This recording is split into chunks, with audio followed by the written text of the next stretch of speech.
When it comes to the gospel, most churches teach you that as long as you live according to a set of moral rules, you are a Christian. Now, let me clarify. You should live morally. But let me also clarify, that's not what saves you. And here's the reason why.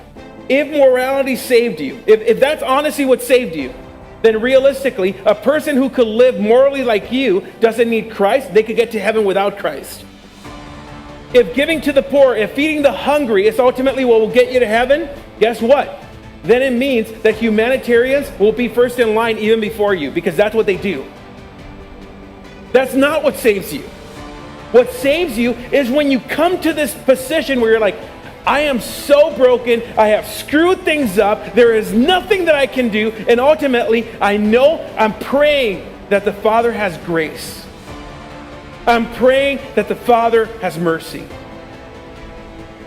We have learned within the church that if we just live publicly in such a way that you're living up to that morality, even if you're failing behind the closet, right?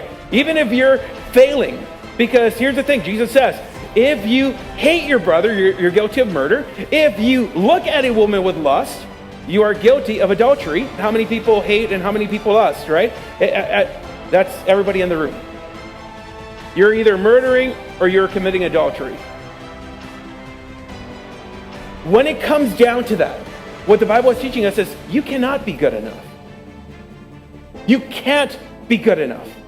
Now, does that mean, hey, you can't be good enough, just keep on going? No, it's getting here. How do you get to this point? You recognize, hey, I'm screwing things up. It's messing up my marriage. It's messing up my life. It's messing up my work. It's messing up every part of life. Anything that it touches, it's like cancer. Sin is like cancer. But yet, religion becomes the cancer that ultimately kills that relationship with God as well. One of the things that tends to happen again is that the churches will teach, if you can just ultimately do these things, God will love you. If you fall off of these things, guess what? God is going to love you a little bit less. But he's still going to love you as long as you keep on working hard at getting back to this place. We often believe the lie that it's based on what we're doing. So let me clarify again, because I don't want to get off track on this. Immorality should not be an option. You will fail, but that should not be where you stay.